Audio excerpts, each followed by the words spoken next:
Hi there guys, this is my first MMA video. I'm quite excited about this. I hope you guys are doing well and let's get into this. So this is my UFC 272 coverage and a little bit of the previous fight nights coverage, tiny bit, because it has relevance to the current card. So this is my first video. I just want to give you guys some background. I used to do MMA, karate, wrestling, kickboxing, the list goes on. I'm still fairly new to jiu-jitsu though, but still, that's a thing that I'll get back into in the future. So, what I want to tell you guys is, I fought for 10 years in MMA, in 2 weight classes.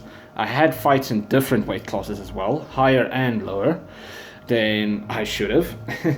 Didn't lose. I lost twice in much heavier weight classes than what I'm usually at. Which is bantamweight. But yeah, point is, through the years I've grown quite a acute eye to analyzing fights and putting my personal experiences on top so that I have an idea of how fighters fight, etc. Now obviously the elite of the elite is like the guys that you would aspire to be. So those are the kind of guys I can see what they're doing, I have an idea of what they're doing. But it's just awesome to think about. And that's why I like the UFC. I will do boxing as well, on and off, because I'm more of a boxer these days. I've been doing boxing now for maybe 8 months directly. And yeah, now let's get into the card. Now first I want to talk about Khamzat Chimaev versus Gilbert Burns. It's not on this fight card and stuff. It's just something I want to talk about real quick first. That fight has been rumored for a while, but we never got to it, like being confirmed and stuff, and we're very close right now. Now, in that fight, it has relevance to the fight that's coming this weekend with Masvidal and Colby. Because, let's say one of those guys wins in like brutal fashion, or very emphatic fashion. Who is getting the title shot? The winner of Colby versus Masvidal, or the winner of Burns versus Chimaev, or the winner of Bilal versus Luque? You see. So, okay, let me first talk about Khamzat versus Burns first. Khamzat is huge for welterweight. 6 foot, I think 6'2", 6'3". Very big guy. And his strength, his physical strength, is also a problem for the division. Like, outside of his very high wrestling skill, he has very strong physical attributes. His length, everything. I think also his jiu-jitsu game is kind of underrated and we have not yet seen it. But the reason why we won't see it fully used is because we're not going to witness a jiu-jitsu grappling match in an MMA fight. So probably won't ever get to that point. Thing is, okay, I think that wrestling with Burns will be a bad idea, to be honest.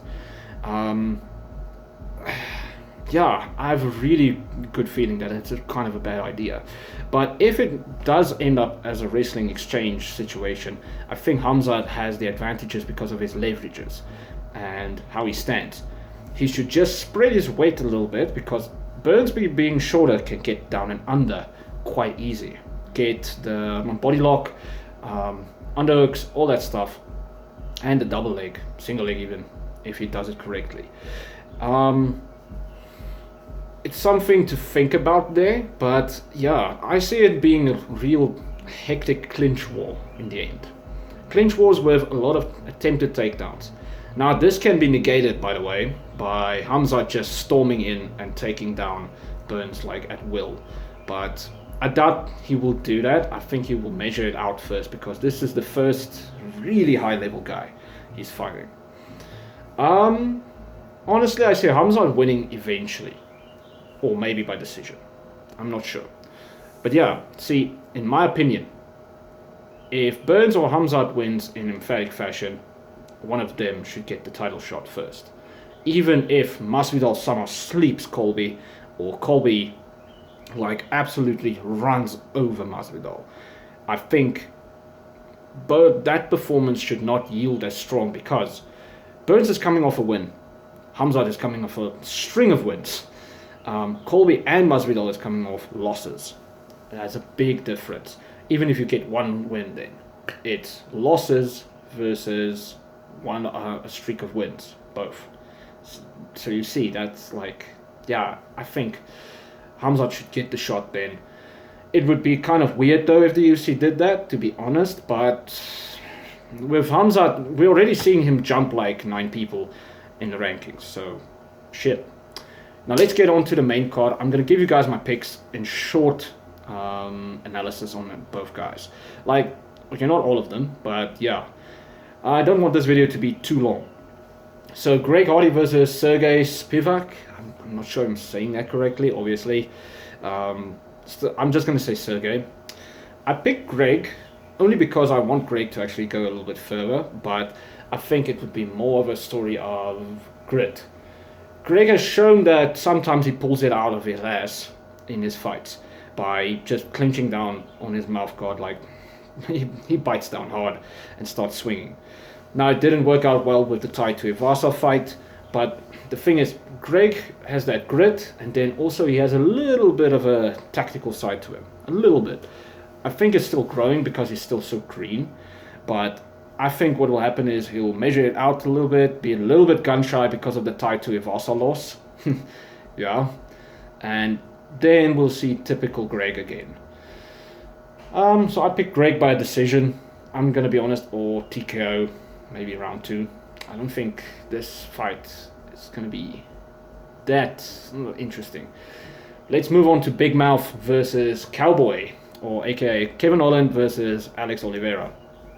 This is an interesting fight because Oliveira is actually a very good striker overall, and Holland to me is a decent boxer and stuff, but I don't think he is the best. So this is a pick-em fight to me, to be honest. I'm leaning Holland because of his power, because he has a lot more power than Alex, but we will need to see what Alex implements in the fight. If he mixes it up with striking and then some takedowns or even attempted takedowns to drain the tank of Holland, then most likely he will win. But I think what will happen is Holland will showcase a lot better than takedown defense and light him up on the feet for all 3 rounds. I don't see him putting him out. Yeah, I pick Holland by a decision. Then we move on to a very interesting fight to me, which I actually should make a whole video on its own, but it's okay, it's okay. And that is Barboza versus Mitchell. Now, I have a little bit more experience in analyzing Barboza, obviously, because of how long he's been in the game. And honestly, I'm going to say this right now, he should have been at 145 years ago. And guys like him, Eddie Alvarez, who else? Michael Johnson, even if he started losing now at featherweight, I still say Johnson should have been there. There's a few other guys as well. Some of the guys are smaller. I like Quinta as well. He is too small for lightweight, in my opinion, and his loss versus Bobby Green recently actually showed that. Now, Barboza, I don't care if he lost to Giga. I think he beats Giga if he gets his gas tank up and does a few more strats. But again, that's beside the point. Point is, Barboza is at the weight class that he should be. His only big issue right now is Mitchell is his worst nightmare. Mitch is a wrestler slash grappler. I'm going to be honest, he's more of a jiu-jitsu grappler than wrestler. So the problem is, Barboza does not do well when being pushed back.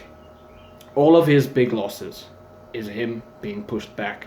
Even the Giga one. Giga started gaining composure when he saw Barboza was slowing down. And then he started pressuring him back. And that's why the knockout came at some point. That was the only fight that I saw where Barboza is on the front foot, getting tagged and stuff.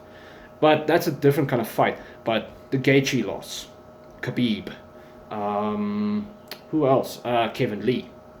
All these guys who wrestled him, the problem was that he was being pushed back by a lot of pressure. He does not fight going backwards. He doesn't fight good. And it makes sense. For the guy to kick, you need your momentum to move forward. Going backwards, you have no power. It's not like a hook that you can throw. The power doesn't come with your body. You don't step and lean like that. If somebody started kicking like that, it might work, but it's too wide. You would still get taken down and stuff. And see, I think if Mitchell doesn't, if he kind of disrespects Barboza's striking, then he can walk him down, take him down, submit him. Or maybe just grind it out. The only issue is Barboza has good jiu-jitsu, so I think he will defend quite well. By the way, ignore the guys outside working. They've been busy like this for weeks now. But yeah. I think Bryce, his best option would be stay at kicking range at first, jab inside, and then fake the fake levels so that he can fake and take Barboza down when he gets him behind the black lines. The black lines in the octagon is your safe zone, and then you should just use the fence to take him down. And now, honestly, I don't see Mitchell getting a submission, but I pick Mitchell because of the grappling difference. Barboza's body frame is the problem. You can see he's quite strong, muscles everywhere, but his problem is he's quite loose, more jiu-jitsu than wrestling, and that's more for his problem, and also how he stands when he strikes. He stands quite upright. When something is upright and you put any weight below 75% of its length, you can just tilt it and it will still move. You don't need all of that same weight. Even if you're like skinnier, the weight will be the difference. And that's the problem with Barboza. If he was able to scramble in time, that's another thing. He doesn't scramble as well, in my opinion. And he doesn't base out, like spread his weight when he does it. And even when he does, high-level wrestlers and grapplers know how to get around that. Literally around that. That's when single legs and body locks is your friend. And also positioning of your head and everything. But the point is, Barboza doesn't use his body correctly, and how he is built and stuff is working against him versus grapplers. I think if Barboza's smart, like his way of winning would be leg kicks, massive leg kicks early, while fighting a little bit hunched forward and down, ready to drop your hands to attack with uppercuts, hooks. I would not really advise him to do lead uppercuts and hooks too much because of the drop. You're opening your face and stuff. I'd say stick to the jab then, but maybe not extend with the shoulder fully. The reason why is keep him there at first with the shoulder. Then when he comes closer, measure it out. And when you see him trying to dip between that, throw the shot, and the thing is, rear shots to grab the neck and sprawl out. You just put your weight down on the guy, get away from the fucking arms. Like really, you need to control his arms as quick as possible and get your legs away. Get your legs away. And then angle off, circle, get back in the center. Not on the fence, like really. And also, he needs to get into clinch wars to get out, away from the cage sometimes. Clinch, press into your target, turn him, push him against the cage and get away, while sinking your weight a little bit. It's the only way that Barboza's going to win this. Even though I'm saying all of this, I'm picking Mitchell still. I think Mitchell gets the job done. I think Barboza will maybe get overzealous in trying to knock him out early on, and then overextend. Take down. He's down on the ground. And I see Barboza getting ground and pounded or just laid and preyed upon. Now we move on to RDA versus Islam, because RDA versus Fiziev is out. Fiziev pulled out of the fight.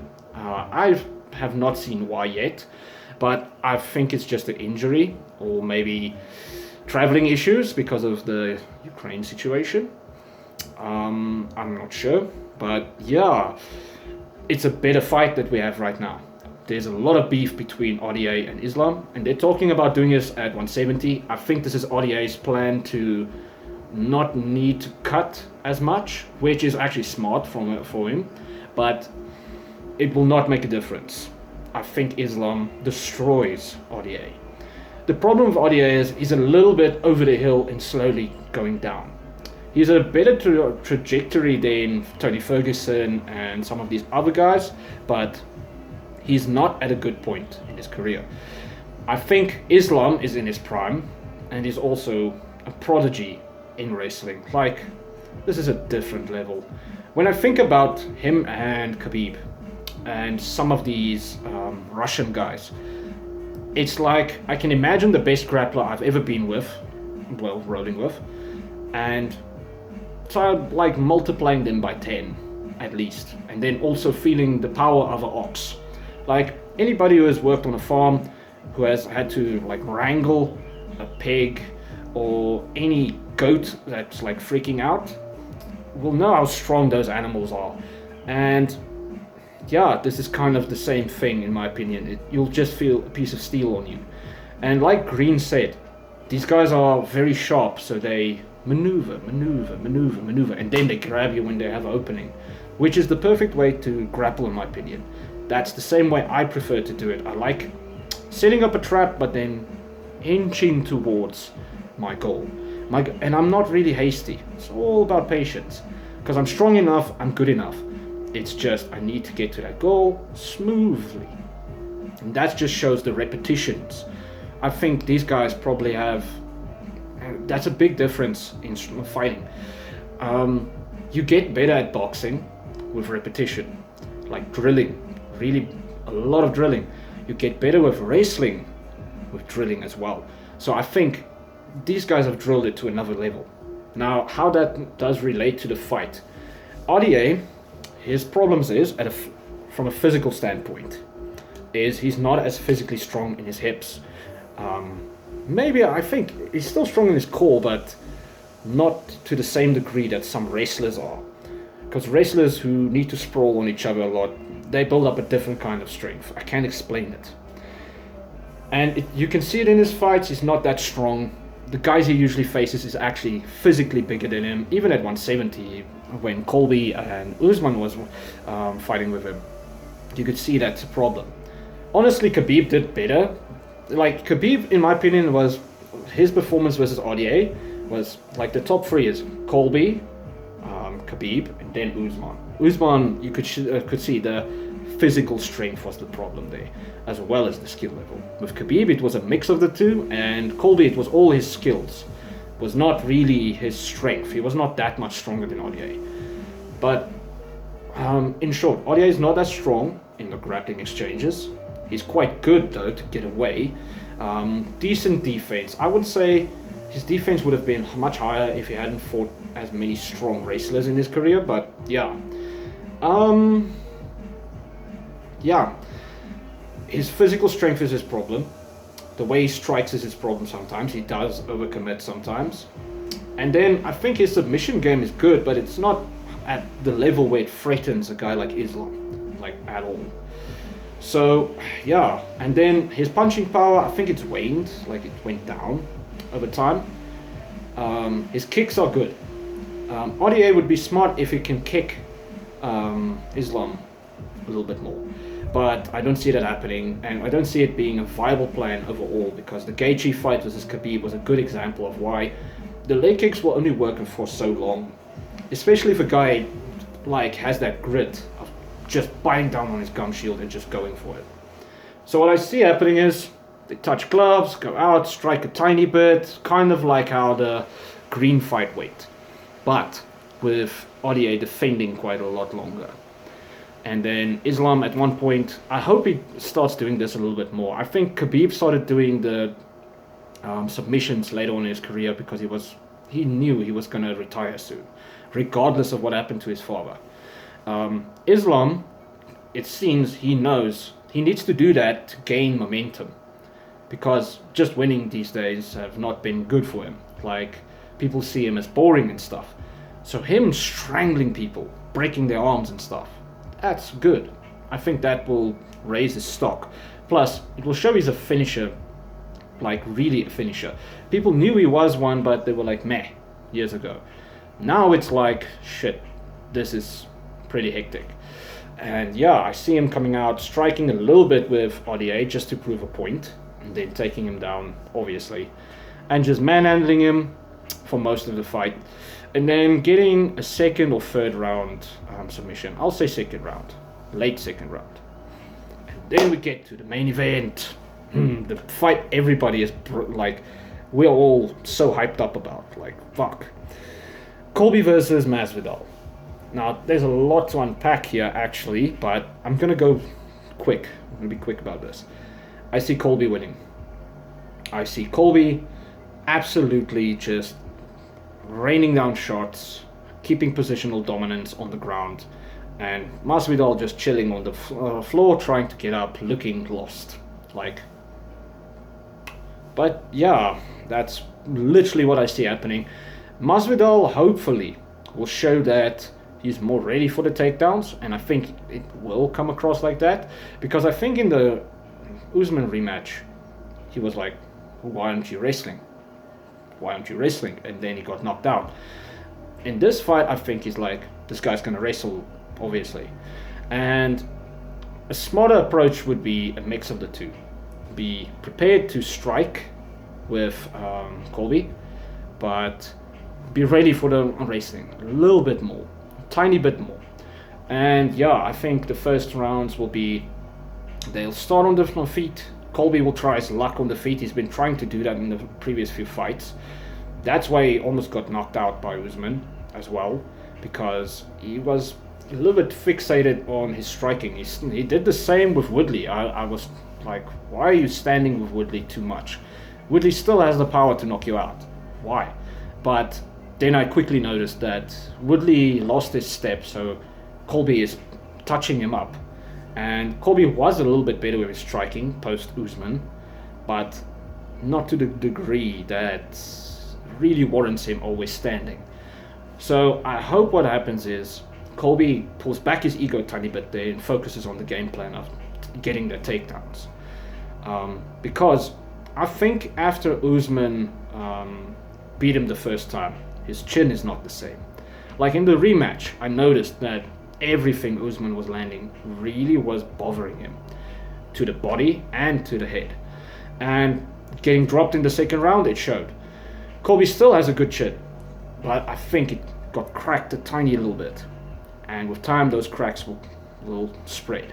So if he stands and bangs with Masvidal in the first round, he's going to get hit and he's going to have to retreat. And that the only problem is, even if he goes to survival mode and just tries to clinch and goes to the ground or tries to, if Masvidal is on point with his defense and he knocked him, he hurt him, he's chasing him down and he stops it, he will pin him to the ground and land shots until he knocks him out. Well, TKOs him. That's the only way I see Masvidal winning. It's round 1 or 2, he catches him because Colby got overzealous on the feet. If Colby is smart, he goes slow and he measures the distance, lands a few shots just to keep Masvidal on the edge, and then boom, shoots through, bam, takes him down. Then he wins. Then he wins because he will keep positional dominance in every round the same way and just rain down shots. And that would be cooler as well. Colby is not really the best at ground and pound. He takes the guys down and he grinds them out to get them tired. He's not like Khabib, who pyramids on top of you and lands shot after shot. That's more our style when we want to watch grapplers, dominant grapplers, but we know we won't get another Khabib, basically. So what I see is Colby coming out, standing a little bit, getting hit a few times and still getting shook. It will be a little bit back and forth then, and then he just takes Masvidal down. Those old training videos do not lie, in my opinion. And yeah. So yeah, guys, those are my picks. Greg, I pick Holland, Mitchell, Islam, Colby. I'm gonna do more videos like this, and I'll tell you guys, like, post-fight, what I thought about the fight, yada yada. So yeah, this will be new content for the channel. This isn't really a channel to me, it's just a thing. I'm just sharing what I think.